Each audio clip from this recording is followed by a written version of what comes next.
আসসালামু আলাইকুম প্রিয় টেকনিশিয়ান ভাইরা।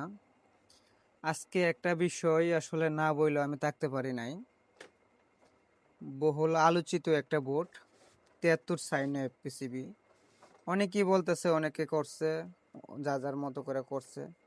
আসলে এই পিসিবিটা তো আর কেউ করে নাই। পিসিবিটা হয়তো কারোর মতো কেউ কিছু ডিজাইন ঘুরাইছে, কিছু রেজিস্টার চেঞ্জ করছে, পরিবর্তন করছে, এরকম ড্রাইভার সেকশন পরিবর্তন করছে, এরকম করে করতেছে। কিন্তু আসলে সফটওয়্যারটা ভাই একটা ইন্ডিয়ান সফটওয়্যার, সুকাম সাইনাবে একটা সফটওয়্যার। এই সফটওয়্যারটারে আবার জে কে নাতাশা এবং তারা, যেমন মেজবার মতো কোম্পানি, তারা কিন্তু এই সফটওয়্যারটা নতুন করে ডেভেলপ করছে।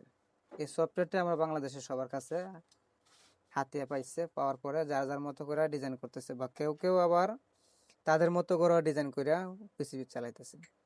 এই জায়গায় বলা যায় না যে আমার এটা কপি করছে, ওর এটা ওই কপি করছে। এটা আসলে কারো কেউ বলার অধিকার রাখে না, কারণ যেহেতু সফটওয়্যারটা হার্ডওয়্যার সফটওয়্যার কারো না, সেক্ষেত্রে কারো বলে এটা নিজের বলে চালানো ঠিক না। কারণ এই যে আমি পিসিবিটা, এটাও আমিও কপি করছি, কারো না কারোটা দেখে ফলো করে আমি পিসিবি করছি। আর আমারটা দেখে অনেকে করতে পারে। সেক্ষেত্রে কারো ছোট চোখে দেখা আসলে আ- আমার ইয়েতে পড়ে না, তবে কে কিভাবে দেখে জানি না। বেশি হয়েছে এই পিসিবিটা অনেকে অনেক রকম করতেছে। আর আসলে এলইডি, অনেকে বলছে যে এলইডি ভাই আমার এটা এলইডি চলে, ওনারটা চলে না। এখন ভাই আমি বলি, আমার এটা এলইডি চলে না কে বললো? এলইডি চলে ভাই, এলইডি করছে, আমি করছি। আর যে যে ভাই বলছে ওনার আগে কিন্তু আমি এলইডি করছি। দেখেন এভাবে এলইডি করা লাগে, এভাবে এলইডি করা লাগে। আর ওই যে আপনার M10 যে ডায়োডটা, M10 ডায়োডটা কিন্তু আসলে এভাবে দেয়া রাখছে। এটা আসলে একটা ক্রিটিক্যাল বিষয়, যা যার মতো করে নেয়।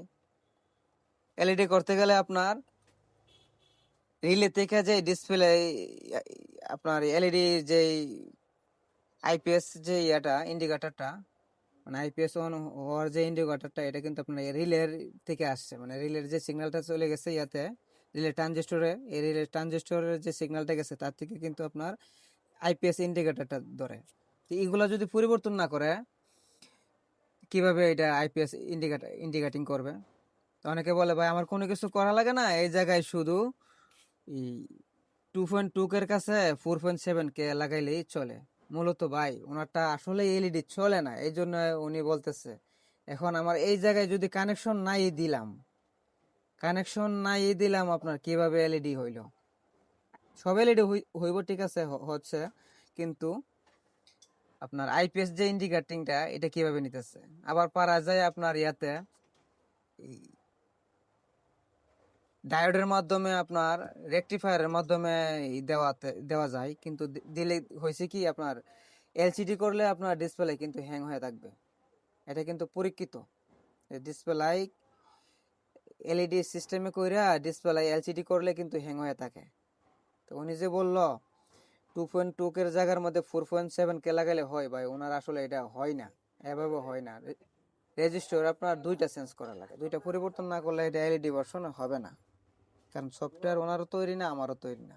ধন্যবাদ, সবাই ভালো থাকবেন।